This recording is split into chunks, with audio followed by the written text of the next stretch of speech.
First things first, Trevor Lawrence fired back at the critics with just 10 days to go until the NFL draft. The Falcons are doing their due diligence on quarterbacks. Will they draft Trey Lance at number 4? And Zion took a bite out of the Big Apple this weekend. Will he be the next great New York Nick? Good Monday morning, everyone. Welcome to First Things First. Jenna Wolfe, Nick Wright, Brandon Marshall, Kevin Wildes. Nick, you in on the next great Nick free agent chase of Zion? No, I'm not in on it. I hate this story. I'm not happy with Zion for giving life to this story. Enjoy the Knicks. They're playing well. All right, we'll get to the Knicks. We start with the Nets. 2 losses for the Nets yesterday. They were down in Miami. First, Kevin Durant. Again, he had to leave in the first quarter with a thigh injury on this drive to the bucket. Kevin Durant will be re-examined today. And then, after losing KD, Nets lost the game itself. Bam Adebayo to beat the buzzer and beat the Nets. This was a heck of a game down late, but the focus after the game, after the Nets loss, was all on Kevin Durant. Here's Kyrie Irving. Anytime one of our teammates goes down, anytime something like that happens, it's definitely going to take a hit for us. And he's just gotten back. So we just pray that it's not too serious and he's able to recover. But it definitely has a hit on our continuity at times. But we don't want to make any excuses for each other. We're all professionals, guys that are getting minutes right now.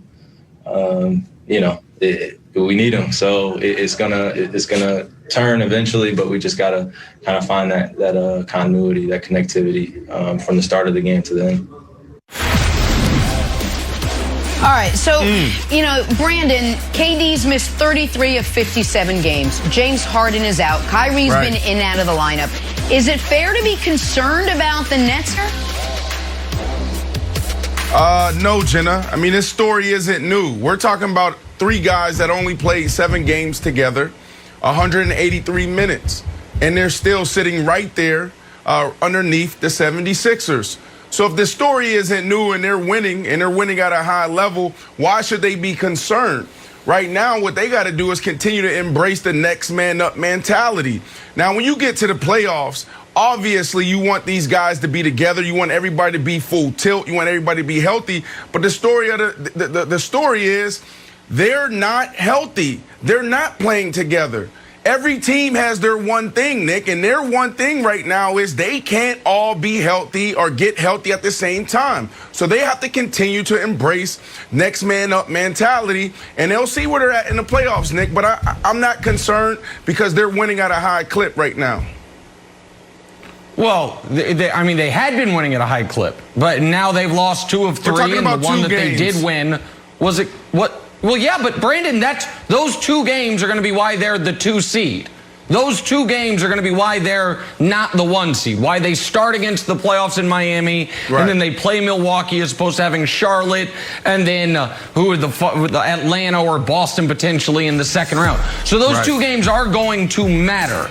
And you're right that almost every team is dealing with something. What's unique for Brooklyn is they have been dealing with their something from the start of the year to as we sit here today in the middle of April. They've never been fully whole. And the guy they most need on this entire team is that guy. And that guy has played 25 basketball games in the last 700 days, and 4 of those 25 he has left due to injury. And that's the guy they most need to, and really the only guy they know they should be able to rely on in the postseason. James Harden is one of the greatest regular season players in the history of the league, has a, call it checkered at best postseason resume. Kyrie Irving missed the playoffs until he teamed up with LeBron, and then in 2015, injured for the playoffs. In 2018, injured for the playoffs. In 2020, injured for the playoffs. So that's 3 of his 6 potential playoff runs. Kyrie was not available for them. And then there's KD, who is, in my opinion, still clearly the 2nd best player in the world and has not looked like Kevin Durant since he was dropping 50 a night, it felt like, on the Clippers in the first round of the playoffs 2 seasons ago. So, yeah, it's concerning, Wilds, and it has all but guaranteed they are not going to get the 1 seed, which I feel absolutely will matter in the East this year. So, at some point, it's got to be concerning, and I think we have reached that point.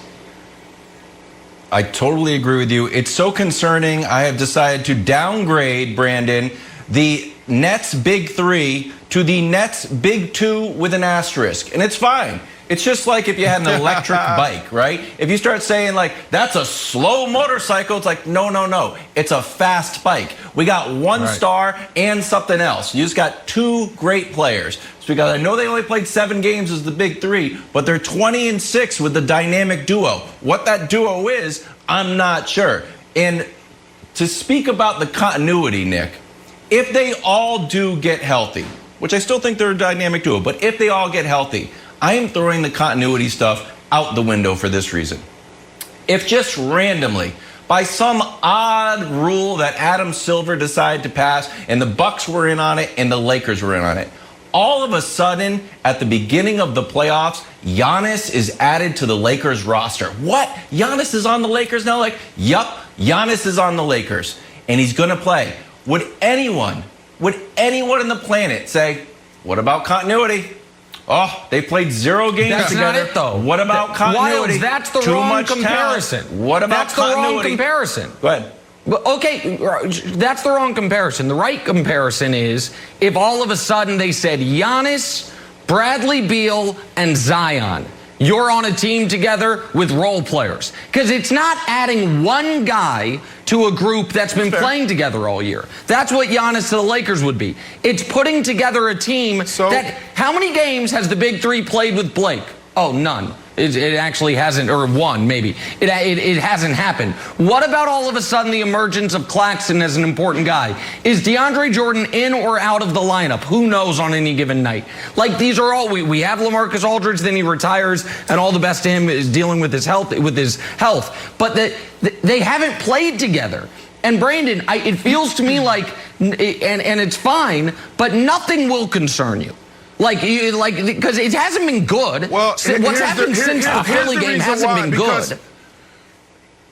Listen, because I still have my athlete hat on. As an athlete, and when you're in that locker room, you're trained, look, next man up mentality, you're trained, just deal with what you have going on. And this is what the deal is. So they are winning. I don't know what else I can say, right, to help drill this point in. I've been saying it for weeks, but you guys keep talking about defense. You guys keep talking about the chemistry, the continuity. You guys keep talking about, how all 3 of these guys aren't playing. Like, there's so many different excuses. And for me, as an athlete, all I think about is winning. And they are winning. So if we go back to November, December, when James Harden, if we go back to November, December, when James Harden first said, hey, I want to go to Brooklyn. And then this whole conversation started. Everybody said there's no way it would work. Why? Because they don't play defense and they're all ball dominant. But right now they're sitting number 2 in the East. Is this a success or not? They are winning. So yes, they lost 2 out of the last 3, but but those 2 matter. But Brandon, let me ask you this. It does matter, but we're talking about big picture. If at the end of the year, go ahead. I get it, big picture. If at the end of the year, when it's all done, they finish 2nd in the East, is that a success? Because I don't think you would say so. It's like, yes, it is. Yes, it is. Compared to the conversation that we had in November and December, if Brandon, you're talking about going into the playoffs favorites as the number 2 seed. No, not going into the playoffs. Nick. No. At the end, they lose in the conference finals. I'm saying they actually finish 2nd in the East. They don't make the finals. Okay, they finish. Okay. Is that a success? No, it's not a success. No, you wouldn't say that's because right. These that's 3, what they're barreling towards. Right. Because also, there's a difference with chemistry and continuity between winning a game and winning a series when you have a team that can watch you for a couple games and try to figure out what it is you're doing. All right, we gotta take a turn, talk about Zion. A lot going on with him over the weekend. He got his first experience going up against the Knicks in New York, but is he destined to one day play for the Knicks in New York. Have Hot that for you Monday next. morning. First things first. Hot start. Retweet or delete? Start with BYU's Zach Wilson. Kirk Herbstreit came out supporting Wilson, said he has the wiring to handle the New York media market right now. He's slated to go number 2 overall to the New York Jets. So, Brandon, Zach Wilson having the toughness to compete in New York. Retweet or delete? I'm going to have to delete this, and I'm going to delete this fast. I mean, when you look at this guy's career and, some of his notable games on the road, we're talking about UMass, we're talking about Utah, Coastal Carolina. I mean, who else did he play? South Florida? I mean, this guy isn't ready for the Big Apple. You know who is? Justin Fields. Justin Fields, Big Ten, big football. Play against a lot of talent. So I'm going to delete this, Jenna, because I don't think he's ready for the Big Apple, that media market. I don't know if the guy played in front of 30,000 fans yet. Yeah, so I'm actually going to retweet this, but my analysis is similar to Brandon's. I also would take Justin Fields. And my concerns with Zach Wilson are very simple, and it's similar to what Brandon was saying. He played 6 games in his career against a ranked team, and I don't care that his team was 2-4 because they were usually overmatched, but they were almost all some of his least productive games. 8 touchdowns, 5 picks in those 6 games against AP-ranked teams. So why am I retweeting it? Because if he doesn't succeed, I don't think it's going to be because the mean New York media eats him alive. It would be because the level of competition in any NFL market up from BYU to the NFL was going to be too much for him. So I'm retweeting it because I think he does have the toughness. I just don't know if he's the right player, a good enough player to justify taking it number 2. But I don't think it's going to be because Frank Isola, makes him feel bad about himself. I don't think that's it. Love Frank. Shout out to Frank. Okay, I'm going to bookmark this. Here's why. I'm going to wait and see. I'm going to read it later. Because here's what the New York media is like. It's like fertilizer for your lawn. You put it down, the grass grows. But you know what else grows? The weeds grow. Both of them get amplified. So if you have a great play like Odell Beckham, boom, one of the greatest plays of all time. But if you are a quarterback who screws up one time, that also gets magnified. That means if you're Geno Smith and you get punched in the face, or if you have the butt fumble, or if Sam Darnold's out there on the sideline saying, I see ghosts, those all get amplified. So I'm going to bookmark this one, but beware, Zach Wilson, your first screw up will be hugely amplified if you end up in the mighty, mighty New York Jets. Kevin Wildes with the old neither retweet nor delete. Talk Zion now. He played his first pro game at Madison Square Garden last night. His Pelicans lost in overtime, but Zion gushed after the game about playing at the Garden. Take a listen. I'm glad you asked that, actually. New York is the mecca of basketball. I love playing. I love playing here. When I played here in college, and this is my first time playing here in the pros, and this atmosphere, whether they're cheering for you, whether they're booing for you, it's amazing. Honestly, I think outside of New Orleans, obviously, I think this might be my favorite place to play outside of New Orleans. I can't even lie to you. I can't lie to you. Outside of New Orleans. Brandon, Zion's comments about loving playing in New York at the Garden. Retweet or delete? I'm going to retweet this. We've heard this before from Kobe, from MJ, even LeBron, but this sounds a little different. New York, don't mess this up. This dude loves playing in New York. He should have been a Knick from the beginning, but on lottery night, it just didn't happen for you guys. Nick, I absolutely love this, man. There's some things we want to see in sports. We want to see the Knicks win it. We want to see the Jets win. We want to see the Cleveland Browns finally win. Don't we want to see this, Nick? This is a good story. They just can't mess this up. A couple years, they can be in prime position to go get their guy. Yeah, I'm going to aggressively delete this. LeBron also does call the Garden the Mecca of basketball. Has always talked about how much he loves playing there. And every time he's been a free agent, he has spent 0 seconds considering actually playing for them because James Dolan's the owner. Knicks fans, and more importantly, national media, this is the best Knicks team in nearly a decade. It's arguably the second best Knicks team this millennia. Let them enjoy that. Let them enjoy Julius Randle making an all-NBA push rather than be like, hey, in 2026, Zion might come here. Because that's what it would be. 2026. So I'm deleting it. I hate this story. Check back in 4 years and see if there's life to it. So dumb. 2026. Do you have an exact day on what day it is in 2026? Yeah, July 6th. July 6th is when it could happen. 2026. 2026. Okay. I am aggressively retweeting it, and I'm adding a heart emoji. Maybe 2 heart emojis, because Zion loves New York. You know you love New York when you're saying, oh, I love the environment here. So how many people were at the Knicks game? 1981. He's like, oh, the environment here. Less than 2,000 people, and you still loved it. So Zion, we also have an advantage for this reason.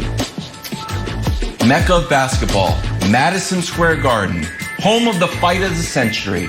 Frank Sinatra in the Garden. Oh, the Pope was at the Garden. Billy Joel. Versus the arena that you currently play in, which is named after a smoothie. So I'm not saying Smoothie King Center. No offense. You're a basketball arena named after a smoothie versus the Mecca of basketball. So Zion, welcome to New York, July 2026. You know, when he puts it like that, everybody should be retweeting. Let's talk some Joel Embiid. He told Sports Illustrated over the weekend why he's the MVP. He said, first seed in the East. The numbers speak for themselves. We're not just talking about the offensive side of the game. We're talking about the defensive side of the game. If you actually go through all the numbers, some could say I could be deserving of Defensive Player of the Year. When you add both of them, as far as the offensive side of the game and the defensive part of it, and you mix it in with the number 1 seed, I don't know what more you could ask. Brandon Embiid's case for himself as MVP, retweet or delete? Retweet. Now that everybody's banged up and we don't have that as an excuse anymore, saying, well, an MVP, we've never had an MVP miss so many games. Everybody's banged up. And I'll go back to what I said back in February. You know, when everybody was talking about Joker and everybody was talking about LeBron, I said this guy is the clear-cut MVP. Ooh. Now, you know, KD was playing well and Kyrie was balling. He was averaging 25 and 8, I believe. You know, and James Harden, he can still be in this race if he comes back in the next couple games, but the other 2 aren't there. But Embiid, we're talking about a guy who is 7 feet tall doing what he's doing. This is unprecedented. Like, you got to think about what he's doing. Olajuwon, Shaquille O'Neal, KD, all wrapped up in one. Nick, we've never seen a talent like this. The most dominant player in the NBA right now. Sounds like a guy the Nets should be worried about in the conference finals if the Nets get there. I'm going to retweet this as well. Listen, if we're going to break precedent, I'd rather break precedent for a dominant player whose team was great, but he missed some time, than a dominant player whose team's going to be the 4, maybe even the 5 seed out west in Jokic. And Embiid's absolutely right. And I saw Nuggets fans getting all mad at Rachel Nichols this weekend. Watch the games. Oh, if you think Joker's not a good defensive player, you're not watching. Folks, I watch the games. Joker, not a good defensive player. Embiid, on the other hand, dominant on both ends. I thought, I was at the game Friday night. I thought he was going to force Nick Batum into an early retirement. He looked so sad trying to guard him. So, no, I actually agree. I think right now, Joel Embiid should be the league MVP. Okay. I'm going to retweet, but I'm going to delete one part of the quote. Here's the part I'm going to delete. Here's what it is. Some could say I could be deserving of Defensive Player of the Year. We just had a quote from Ben Simmons earlier last week saying he wanted to be Defensive Player of the Year. Yeah, just don't good. say that. Yep. Just say you're a great defensive player. Don't say Defensive Player of the Year. It's not if a good anyone teammate, interviews me about this show, I would never say like, "Oh, the show's going great." And by the way, some people say I am the most ardent LeBron James supporter in media. Like, huh? That's I know that's someone else's thing on the team. So just delete that specific part, Jenna, please, if you're in charge of deleting it. I agree. I am in charge, and I will definitely take that into account. We got to take a turn, talk some baseball, not just any baseball. Wilds has your weird and your wonderful, like Dodgers, Padres, bottom 9, 2 outs. Mookie Betts! That's the play of the year. Are you kidding me? Absolutely insane diving catch to win it. It's pretty wonderful, but you're not going to believe this. It was not wonderful enough for Kevin Wilds. Just take that in one more time. Wilds, who you got for us? Look at that. Oh, we'll start off with the weird. The baseball equivalent of the "you had me in the first half" meme. Stroman with an amazing play, and then possibly one of the worst throws you've ever seen in professional sports. He basically a slow roller, something out of a 9-year-old's baseball game. Amazing catch, and then how about this one? More of a lawn bowling type thing. Still gets the out. Moving on to the wonderful. Oh, you don't even know my name. I love you just the same. Studio. Oh, we love you so much. Gets in and throws a 1-2-3 inning in relief. It's his second pitching appearance. Fantastic. Stay tuned tomorrow for this. We'll have a highlight every day, whether he does something or not. Oh, he's fantastic. Threw some heat, too. Got up in the mid-50s. And finally, you know what? It's not the infield fly rule if you drop the ball on a line drive. Gets a double play or smart move by Greinke, we think. That a line drive back to him. He catches it. He's like, oh, that would be 1 out. Let me purposely drop it. There we go. Now where should I go? He gets the odd 1-5-6 double play. Maybe he didn't drop it on purpose. Maybe it's just accident. We're going to have to, the jury's still out on this one. That's why it's weird, Jenna. From the world of the national pastime. Astros, by the way, have lost 7 of the last 8. I don't think he dropped that on purpose. Back talking the NFL draft now. The Falcons find themselves with tons of options now at 4 overall. What will they end up doing? We discuss next. First things first. We are just 10 days away now from the NFL draft. We know quarterbacks are going 1, 2, 3. The first big decision might be the Falcons at number 4. Reports are Atlanta is sending the full allotment of coaches to Trey Lance's second pro day. That's today. And that they've already received calls about their pick.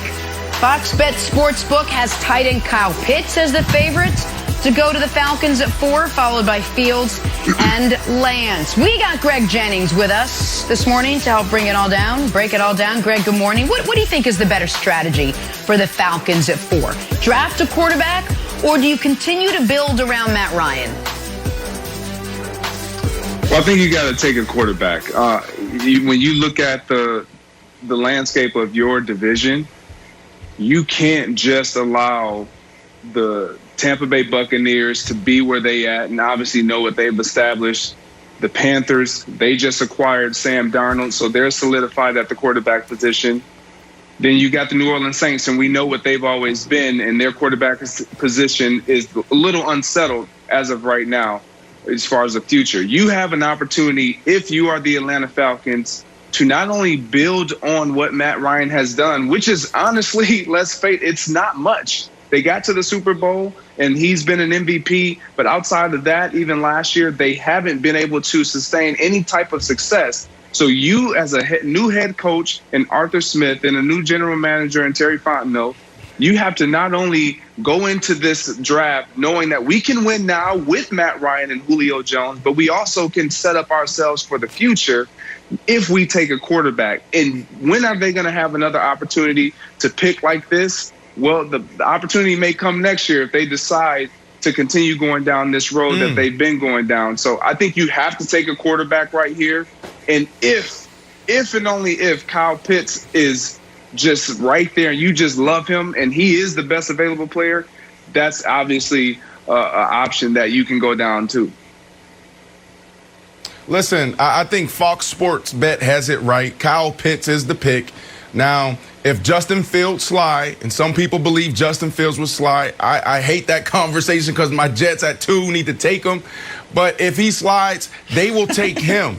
And if they're really in the quarterback market, they're going to consider Trey Lance. But Kyle Pitts makes so much sense for this team. Arthur Smith, when he was a position coach, he was a tight ends coach. So everything is going to revolve around a tight end. The tight end is a dynamic position. It's probably one of the biggest mismatches in football if you have a guy like this, because you're talking about a dude who is really a wide receiver that's going to go against nickel backs, talking about safeties and linebackers. Come on, that's a nightmare for most defensive coordinators. So that's the path they'll go down. You have, Julio Jones, and you have to consider his injury history. So you got to go with a guy that can come in and help Matty Ice.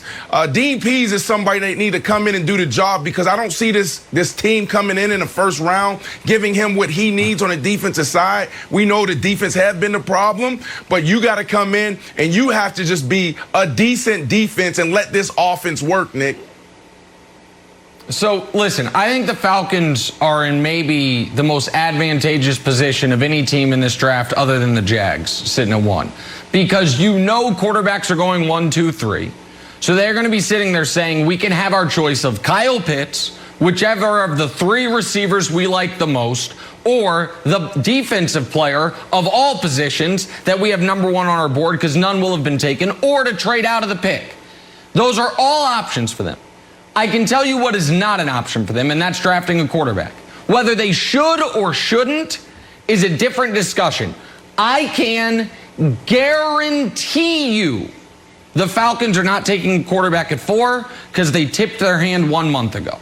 1 month ago, they redid Matt Ryan's deal, which made it impossible for them to move off him not only this offseason, but a year from now.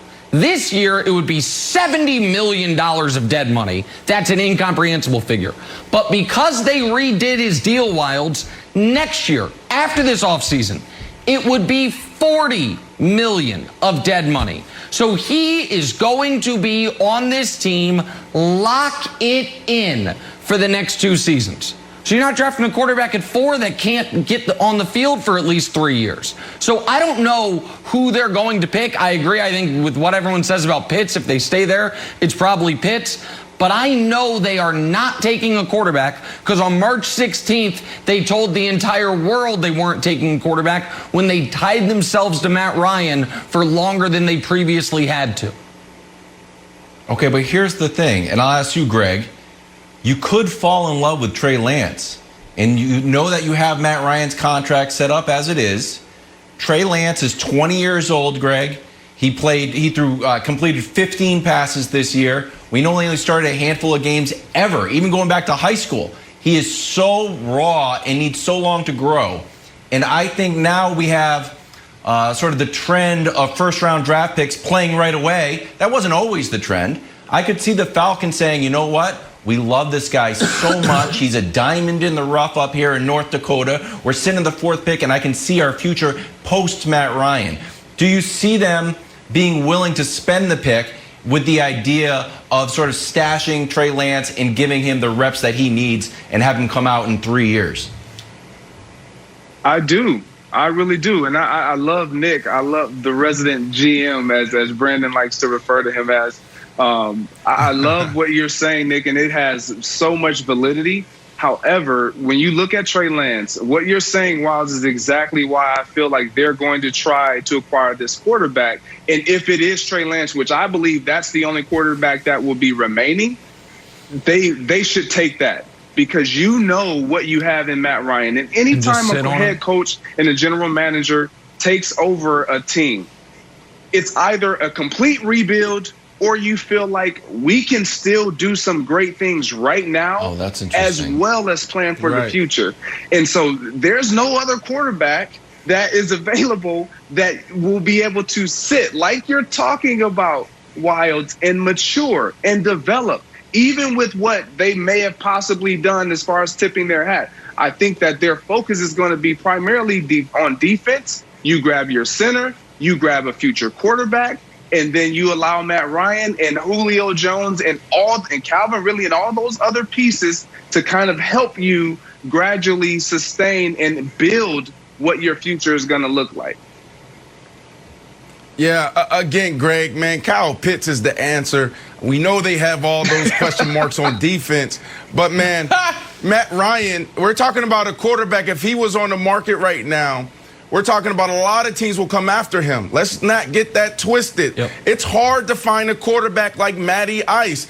Right now, if you're a new general manager and you're a new head coach, you have to win now. All this, let me come in and rebuild. They're going to give me a couple years. You got 2 years now in the National Football League to get it done. If you're not, then you're going to be on the market for a new home. Your kid's going to be on a new market for a new school. You're going to be on the market for a new job. So you have to go get it done now. And the best way to do that, if you're Atlanta, is double down on the offensive side, Nick. You got Julio Jones. You got Calvin Ridley. And then you throw Kyle in there. Come on. This will be a scary team. All right, 10 more days, and then we know for sure what the Atlanta Falcons are going to do. Time for Nick to hand out some NBA medals now. Jason Tatum, Nick, 44 points Saturday night as the hottest team in the East, my Boston Celtics, won again. All they do is win 6 in a row, Nick. Somehow, though, no medal for Tatum. Who do you have as the best this weekend?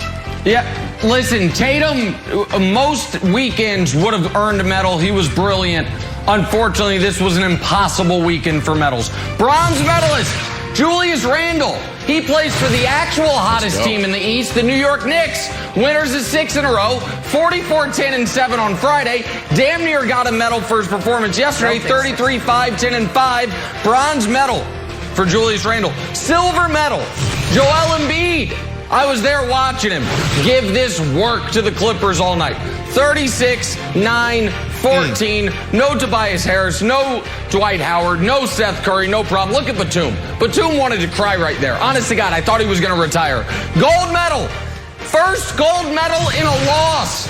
Chef Curry. 47-7-3. This month, he's averaging 40. How about this? This past week, he had 3 games with 10 threes. That means in the history of the NBA, only Klay Thompson has more career 10-3 games than Steph had this week. In his career this week. It's unbelievable. Chef Curry, they lost, but he scored 47. So there it is. There's your medals for this weekend, Jenna. It was hard medal stand to break into. No disrespect to Tatum, but those guys got to be on there. None taken by him. That's great, but Wild, who just missed the cut? Oh, Sabonis. You know what? I would count this. I count it. It's embarrassing, sure, but you got a bucket. It counts as an offensive rebound and a bucket for you. I'm changing your official stat sheet. It's okay. You got yourself a bucket. At least it was only in overtime. Not a big part of the game. Oh, my God. Hey, we got to talk more about the Zion to the Knicks rumors. Is it an inevitable match? We'll find out next. First things first. Makes Nick happy. Talk about it. Possibilities. Back here, first things first, we're talking about Zion Williamson. So the sophomore sensation played his first game in Madison Square Garden as a pro yesterday. His Pelicans lost to the Knicks, but the experience wasn't lost on Zion. After the game, he was asked about playing in the Mecca of basketball for the first time in the NBA. Take a listen. I'm glad you asked that, actually. New York is the Mecca of basketball. I love playing. I love playing here. When I played here in college, and this is my first time playing here in the pros. And this atmosphere, whether they're cheering for you, whether they're booing for you, it's amazing. Honestly, I think outside of New Orleans, obviously, I think this might be my favorite place to play outside of New Orleans. I can't even lie to you. I can't lie to you. I love this kid. He's so charming. Yeah. We got Chris Broussard joining us now. Broussard, good morning. Are Zion's comments a big deal or no big deal? Well, look, let me state the obvious. He did look positively giddy to be playing in Madison Square Garden. So I can see how desperate Knicks fans are so excited, all right? But let me save Knicks fans some heartache. This is what superstars do. They wink at the Knicks. They flirt with the Knicks. They whisper sweet nothing in the Knicks' ears. And it never comes to mean anything, all right? Zion is like the 173rd superstar to call the Garden the Mecca after a game. Let me show you a little history. Right. 2008, LeBron James goes into the Garden with Cleveland, scores 26 points, leaves the Cavs to an easy victory. Afterwards, he's asked about free agency. He says this: July 1st of 2010 is probably going to be one of the biggest days in free agent history in the NBA. All right, New York goes crazy. I was in the press conference. They're going nuts. Oh, he's coming, he's coming. A year later, he drops a 52-point triple-double in the Garden. And afterward, and throughout the whole night, before the game, after the game, during the game, he's calling it the Mecca. He's raving about the fans and the atmosphere, the knowledge of the game that they have in New York. I mean, it was crazy, laid it on thick. Of course, it led to nothing. 2 years ago, more than half the NBA thought Kevin Durant was a lock to go to New York. Of course, nothing comes of it. So here's the thing, Knicks fans. Zion won't be a free agent until 2023. Next summer, 2022, the Pelicans will offer him a max contract extension.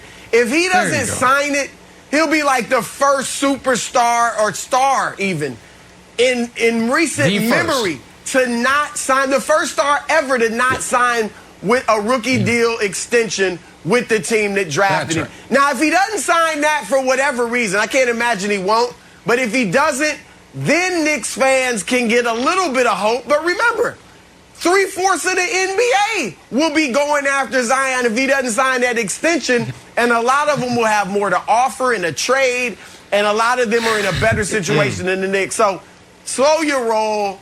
It's not a big deal. Yeah. So listen, folks, at least when the other guys were flirting with the Knicks, you could see it on the time horizon, even if it was a couple years out. If this were to become a reality, the earliest it could happen is 2026. Because Bruce Hart's right. Listen, if Zion would be the first player ever to turn down the rookie max extension. But even if he does that, he still has to play another year after his rookie contract on the qualifying offer of $17 million. So that's 2024. You know what this reminds me of, Wilds? My youngest daughter, I think the school gave this to her to taunt the parents.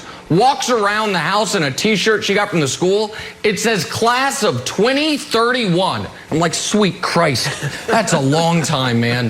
That is a long time raising these damn kids. That's what the Knicks fans should print up.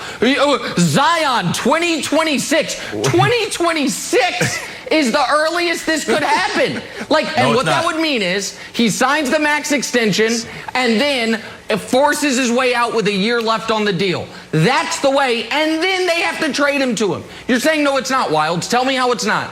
Tell me a faster way for him to get there. Okay, you go to the doctor, Nick. You go to the doctor, and I don't want this to happen. Knock on wood. The doctor says, "Oh boy, Nick, those double nicotine patches. You shouldn't really be using those. Those aren't medicinal, my friend. You shouldn't be wearing those for years. Unfortunately, buddy, you've got 5 years to live. Would you be stressed out, or would you be like, oh, that's so far away? Who cares? You'd be stressed out. You'd walk out super bummed out and sad. Well, that's the way I feel. Yeah. Except the exact opposite. Let's go. Broussard, you know what's going on here. He loves New York. There was only 1,900 people in Madison Square Garden, and he ate it up. Who else is over there? Hello? Oh, Leon Rose used to run CAA, and I'm with CAA. And who else is there? Oh, my buddy RJ Barrett from Duke. Oh, boy, Brandon, I know you got a lot of Nets jerseys, and I'm going to get a Zion jersey. I'll show up with you, buddy. Size small, put it on backwards, just like you. Zion to the Knicks, 2026. I want to see it. I'm sorry. I know what you guys said makes a lot of sense, but Dolan has to do something. He got to go get Carmelo Anthony and give him a stake, or Amari Stoudemire, so we can change the narrative of the Knicks. But I would love to see this. The NBA would love to see this. Think about this, Chris. Do you really want your next superstar, the next face of the NBA, tucked away in New Orleans in the small market? Think about that. And even if you're Zion Williamson. Do you want to stay tucked away in New Orleans all your career? I like it. They need to figure this out. I think everybody wants to see it. There you go. Look, it would be great if it happened, but that wasn't the question. I mean, yeah, we'd all love to see Zion or some other superstar in New York. Okay. But no, Nick hit it on the head. It's too far away. In the immortal words of Kevin Durant, it's too soon, bro. Yeah. And by the way, I'm gonna be. He looks so giddy. I'm gonna be unpopular here. He did look giddy, but people mature and get older and change their opinions over 5-6 years. I'm gonna be unpopular here. 5-6 years. Why the hell, aside from the fact that I happen to live here, would I care if Zion plays for the Knicks? Every game is on television. It's not like, oh man, it's not like when you were growing up and it's like, oh, the only baseball team I can watch is my hometown team and the Cubs, because oddly enough, we have WGN. Anyone can watch the Pelicans any night they want. Oh, you know why you should go to the Knicks Wilds? I see your quizzical look. It's like, oh, like LeBron going to the Lakers. You want to see the great players with the great organizations. The Knicks have not won a title in 48 years. They have been to 2 NBA finals in 48 years. Okay, but I understand that the Knicks, okay, it hasn't been different for any superstar of my lifetime. I'm talking There's about been one. I'm talking about you saying you can watch the games on television. Every game's live. Here's the deal. That logo is different than a Pelican logo. Some teams, they just come with a different bang, and that's the New York Knicks. We keep talking about them every single year, and like you said, for 40 years, they haven't gotten it done. But what is it? They're a marquee franchise. That's why it's a big deal. You can't ignore that this is the biggest media market in the world. So it's time for the NBA to figure this out. Dolan has to go get somebody to change the narrative there so they can draw more superstars there. They have to figure Dolan it out. sells the team. Worldwide West, buddy. I'll support it, Jenna. Are you suggesting the league tamper and get him there? Yeah, that's exactly what he's suggesting. The league step in. Adam Silver, get it done. All right. 34 points for Zion in the loss. We'll check back in on Zion on the Knicks in a couple years. 2026 specifically. We're 10 days away until Trevor Lawrence is officially a Jaguar. So why is he firing back at his critics already? We'll tell you next. First things first. The way they look. Back here talking Trevor Lawrence now. So we talked last week about his comments that he didn't have a chip on his shoulder, didn't want to manufacture one. Well, fast forward to this weekend, and Trevor, after hearing the backlash from those comments, tweeted a little clarification. He said this: "It seems as if people are misreading my sentiment. I am internally motivated. I love football as much or more than anyone. It's a huge priority in my life, obviously. I'm driven to be the best I can be and to maximize my potential and to win. I have a lot of confidence in my work ethic. I love to grind and to chase my goals. You can ask anyone who's been in my life. That being said, I'm secure in who I am and what I believe. I don't need football to make me feel worthy as a person. I purely love the game and everything that comes with it. The work, the team, the ups and downs. I'm a firm believer in the fact that there is a plan for my life, and I'm called to be the best I can be at whatever I am doing." All right. There's a lot there. We got Greg Jennings back with us now to help unpack it all. But Brandon, I want to start with you. What do you make of Trevor's recent comments in response to the criticism he faced? I think it's a huge mistake, Jenna. You said what you said, and you meant it. And now you're playing into the media's hands. Look, man, welcome to the National Football League. Welcome to the big leagues. You're a guy, you don't like to talk. You don't like the spotlight. I know that about you. Jordan Palmer told me that about you. He spent so much time with you. But here's the deal, man. You don't owe the media nothing. You are who you are. So if you come out and say these things, then double down on it. Don't start your career off this way thinking that you owe an explanation to the media. Just go out and ball. Here's the problem right here, right? So back in the day, we start talking about how unhealthy our athletes are when they leave the game. Why? Because we talk about what? Their identity is wrapped up in the game. And now you're starting to hear athletes say, well, basketball and football, that's my platform, but it's not my purpose. It's not who I am. And that's this guy. Now he's being told that in high school, in college, their coaches, the support staff are telling these athletes, guys, you got to figure out who you are outside the game because you don't want to walk away from the game unhealthy. You don't want the game to be taken away from you and you don't know what's next or what to do next. So that's all this guy's been told the last couple of years, and he's struggling right now trying to communicate and articulate himself in the media. But Trevor Lawrence, like, you know who you are, bro. Don't think that you have to answer to the media every single week, every time you sit in front of the podium, because now that you're in the NFL, every Wednesday, every Thursday, you're going to have a weekly recurring meeting with the media, and you don't want to do this. You just go out there and ball. Greg, you know what this is about, man. I do, Brandon. I do. And as a 37-year-old Greg who is now retired, speaking to a back when I was drafted, 21, 22-year-old Greg, I would have responded too. Because I don't want someone else controlling my narrative. And also, when you got to think, I don't mind what he said. I actually love what he said, and I love his position. I love his belief and his confidence in who he is. And I get what you're saying for him to just be who he is. Well, this is who he is as well. He, as a person, when you feel like you have been misinterpreted and you haven't really controlled your own narrative as far as what you've been able to communicate and what everybody's been able to digest of your communication, then you should say something if you feel strongly about it. And that's what he did. He is secure in who he is, but he's also secure enough to make adjustments and to tell people that, whoa, wait a minute, that's not quite what I was saying. And it's not that he's coming back and playing this back and forth with the media. It's just he's young.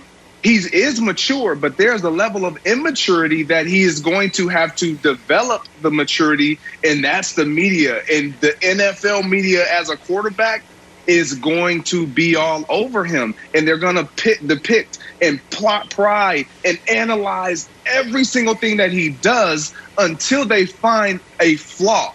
That is what happens. And so I love what he said. It was strong-willed. He feels that way about what he said and how he responded. I don't mind it. So there's two directions to take this conversation. One is this new generation of athletes. And this is not judgmental. This is not an old man yelling at a cloud, but it's just acknowledging that, saying things, and I want to read part of the quote exactly, I don't need football to make me feel worthy as a person, while a very healthy thing to hear and to say, and what you would want to hear if Trevor Lawrence was your friend or family, very, very different than what you would hear from almost any athlete of any generation that came before him. And he is not the only Gen Z athlete that we're going to hear more of this from. That's one direction to take it. The other direction to take it is the direction Wildes took it last week, and he has been proven 1,000% correct, which is Wildes. Trevor Lawrence, for the first time in his career, stepped in it a bit, whether it's fair or not. That's how it's being perceived. And he felt like he had to respond.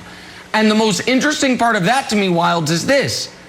He knew and knows this absolutely was not affecting his draft position. He's not Jamar Chase, who some mocks have going 4th and some mocks have going 14th. And he's like, oh, I got to clean this up. His next tweet after this series was thanking Jags fans for donating money to a charity or something because he's already a Jaguar. He knows he's already a Jaguar. So the fact that this doesn't actually affect where he's going in the draft, and he still felt the need to respond. I find that a little interesting and a bit of a window into how he may or may not deal with what is going to be, as Greg mentioned, being picked apart on a daily basis once he is the #1 pick of the draft. See, I don't think he was being picked apart. This wasn't a post-game press conference where he said something that was misinterpreted.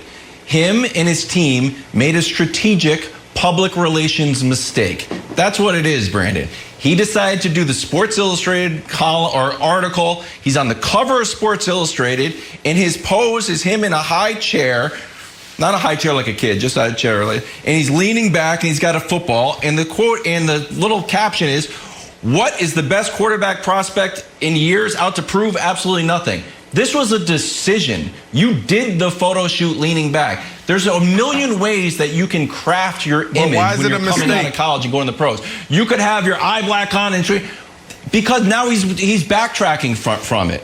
Like if you're right that he should have, I agree with you that he should have just stuck with it. Like, I agree with this. But if you made the decision to do the Sports Illustrated, cover in jeans, laying back and relaxing with your hair flowing, then stick with it. Then make that like, here's our image that we're presenting. It's not the biggest deal in the world, but I think it's a strategic mistake that he's now backtracking from. Yeah, but the proper maturation of an athlete is this. Greg, you just said it. Look, at his age, I would have said the same thing. The 37-year-old Greg Jennings, I wouldn't have responded to it. I would have just doubled down on what I said from the beginning. Think about LeBron James. What's LeBron James' narrative? What's his narrative been, or what has he been driving for years now? I'm more than an athlete. When somebody told him to shut up and dribble. So when you think about athletes coming into the locker room young, what end up happening, you come in, you realize like, oh, wow, my identity isn't all in football. I'm more than an athlete. You saw KD come out and say that, what was it, last week, 2 weeks ago, where he said, it's not all about championships for me anymore.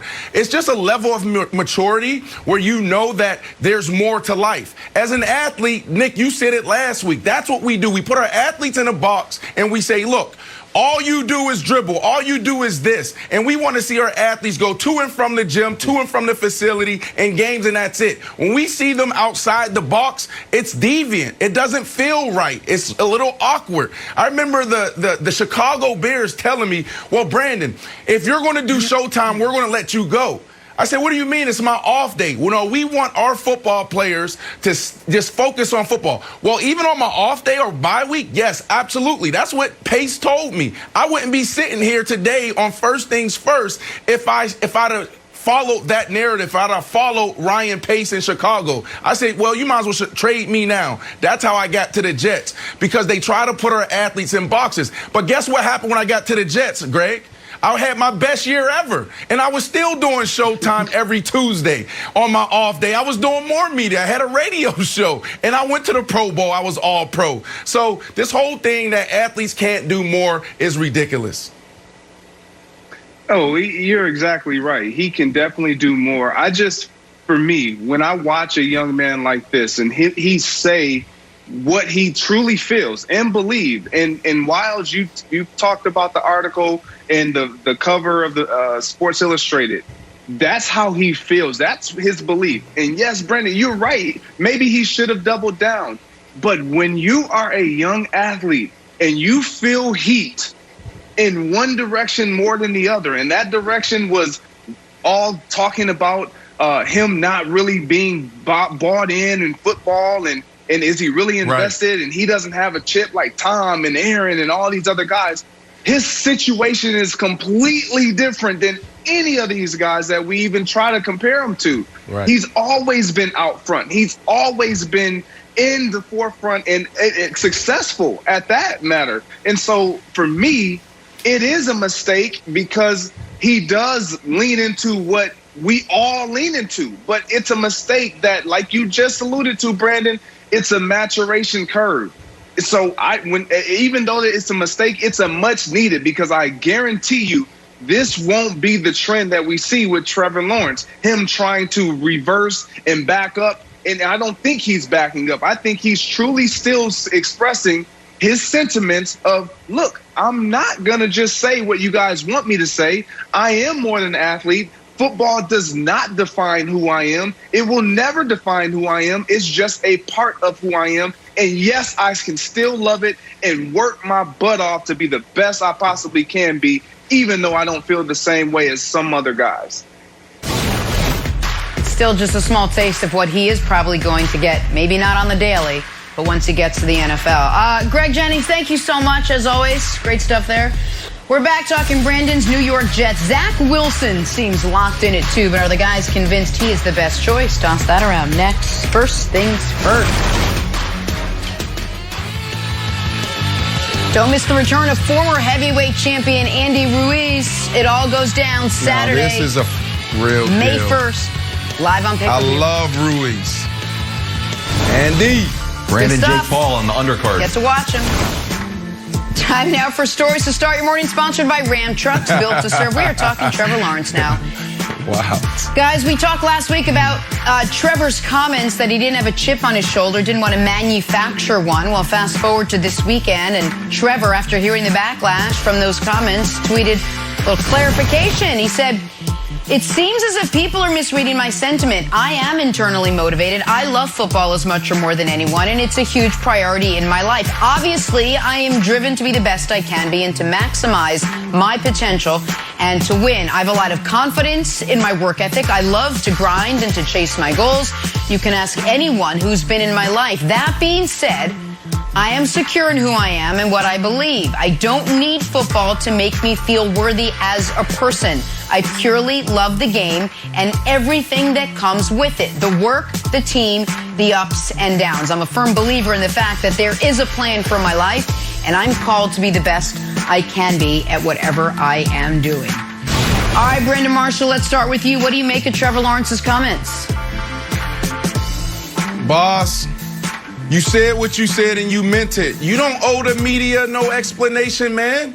You said what you said. Double down on it. This is a mistake. This is him showing his immaturity. And the reason why I loved his comments last week when we talked about it is because the maturation of an athlete is someone who comes in being defined by the sport and then learning that there's life outside of sports. There's more that you can do. You don't just have to go to the gym, to the field, to the weight room day after day after day. There's more to life. There's more people to meet. We put our athletes in a box. So that's why I love that, because he's ahead of the curve. But now he's coming out and saying, well, everyone's pushing back on me. Everyone is crushing me, saying that I don't care. Bro, we know you care. You are the #1 pick in the NFL draft. You have been doing this at a high level since high school. And then you go to college. All you got to do is come in and win and produce. That's what you got to do. Just continue to be yourself. We talked about this last week. We see it. Kevin Durant comes out 2 weeks ago and he says, you know what? It's not all about championships anymore. LeBron James for years been saying, I'm more than an athlete. Guys now is realizing that, you know, if you're an athlete that comes in and you think that your purpose is playing football, your platform is just football, or basketball, when the game is taken away from you, win it, because it will, or if you walk away from the game, you're going to be unhealthy. Guys are being taught this at a young age, Nick, and I love Trevor Lawrence saying this 2 weeks ago, but hate that he had to come out and explain himself. This is not what I want to see out of my quarterback. So, be who you are. But so here's the thing, though, because you mentioned LeBron, I'm going to use a different LeBron quote. Keep the main thing, and understand that all of those opportunities that you have outside of your given sport exist in large part or exclusively because in the beginning of how great you are in that given sport. And Brandon, while you were very smart once you were to the second half of your playing career of starting to set up your post-playing career, I don't think your second year in Denver, you were like, hey, can I come on the weekly Sunday sports roundup? I want to get some TV reps in. Like you were drilling in on your craft. And I'm go ahead, Brandon. Go. But that's not. Yeah, but that's not what Trevor said. Trevor just said that the game doesn't define me. I know who I am. That's what Trevor said. He didn't talk about what company he wants to launch. He didn't talk about his charity. He just talked about who he is as a person. And I'll push back on you because when I was in Denver my second year, John Lynch had his weekly radio show. And what I would do is I would go to John Lynch and I would say, John, when you don't want to go on, let me host it. So John Lynch would let me come on his show 4 or 5 weeks out of the year. John Lynch retires. Jay Cutler steps in. He takes the radio show. Jay Cutler, he cut the deal where it was, hey, Brandon's going to do my show 6 times a week. We were doing these things and setting ourselves up for post-career. So this whole notion that you can't do more than just play ball, it's just wrong. It's wrong. No, I understand that and I appreciate that. Just Wilds, and I'm going to throw to you. I do think that, and it's not just for athletes, that and maybe it's an American work ethic perversion, but we have this expectation that our greatest of the greats, and if you're the #1 pick and a transcendent prospect, that's what you're expected to be, are obsessive and obsessed. And I think that Trevor Lawrence Wilds was trying to set the narrative, that's not me, and now he seems almost caught in between, because now he's like kind of walking it back, but not totally walking it back. So it strikes me as a little, what is the message he wants to get out, Wilds? I don't know if he totally knows right now. You're 100% right. That's the biggest question. What message are you trying to tell everybody? What message are you trying to tell your teammates? What message are you trying to tell your fans? What message are you telling the Jaguars? Because Jeremy Fowler asked Jacksonville, he asked around, and quote, they have no issues with Trevor's willingness and drive to be great. Okay, odd that we even have to talk about it. Because Brandon, this wasn't a post-game interview. This wasn't just an offhand remark on TMZ. This whole thing was planned. He sat down for the photo shoot on Sports Illustrated, and it is not let's say, an Under Armour ad or a Nike ad with your eye black on and you're looking tough and like, I'm gonna win or whatever. It's like, you're chilling. This was a decision you made. I'm chilling. So like, I'm not gonna apologize as a media member for saying, okay, you're putting an image out there that you're chilling. I'm going to take it as you're chilling. I think it's fair for people to question the decision to put this narrative out there. I think you can also ask yourself, is it chilling or is it I am grounded and I am balanced? And I myself am an entire entity as I head into the NFL, and I want to make sure that perception is out there, that I'm comfortable with who I am, that I'm a full package, and I'm not, as Nick said, that obsessive main thing is only the main thing. But who knows, because you're right, he did walk some of it back. So we'll have to wait and see. We got to play the little game before we say goodbye to you. We're going to play a little Take Your Pick. I'd like you to choose between 2 fantastic things that happened this last week. Steph Curry with some absolute wizardry against the Celtics, basket and the foul. But was it better than Luka's? Remember we saw from Luka? Ooh, that was right, Steph. Luka's one-legged, one-handed game winner last week. Again, luck or skill. Brandon, who had the better shot, Steph or Luka? Take your pick. Oh, Steph all day. I mean, come on. This was his left hand, Nick. Did you see that? I mean, just because it was his left, I mean, you got to go with that. Steph all day. I'm sorry. I'm sorry to pick over your stepson here, Luka. He's not my stepson. He's my large adult Slovenian son. And Luka's was a game winner. The hell we talking about? Oh, Jenna, see you later. Luka's was a game winner. The right answer is Luka's, Wilds. There's no question about it. His was the game winner. Be on the right side of this equation, Wilds. What? It was with his left. Steph. Also, we're still checking with Dusty, but officially that's a prettier left-handed shot than Ben Simmons from 3. So good job, Steph, setting records and making beautiful left-handed shots. Shots fired. All right, Wilds might be right. Brandon definitely wrong. Skip and Shannon, I imagine, going to talk a lot about the Nets loss. That's next on Undisputed.